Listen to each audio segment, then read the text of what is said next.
شروع اللہ کا نام لے کر جو بڑا مہربان نہایت رحم والا ہے۔ اے پیغمبر صلی اللہ علیہ وآلہ وسلم، اپنے پروردگار عالی شان کے نام کی تسبیح کرو، جس نے انسان کو بنایا، پھر اس کے اعضاء کو درست کیا، اور جس نے اس کا اندازہ ٹھہرایا، پھر اس کو رستہ بتایا، اور جس نے چارہ اگایا، پھر اس کو سیاہ رنگ کا کوڑا کر دیا۔ اے نبی صلی اللہ علیہ وآلہ وسلم، ہم تمہیں پڑھا دیں گے، پھر تم فراموش نہ کرو گے، مگر جو اللہ چاہے۔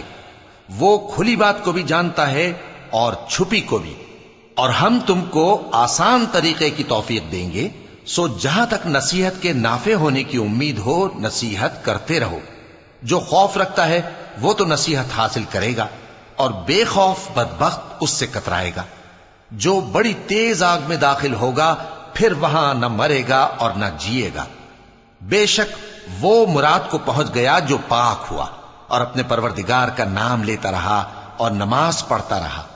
بات یہ ہے کہ تم لوگ تو دنیا کی زندگی کو ترجیح دیتے ہو، حالانکہ آخرت بہت بہتر اور ہمیشہ باقی رہنے والی ہے۔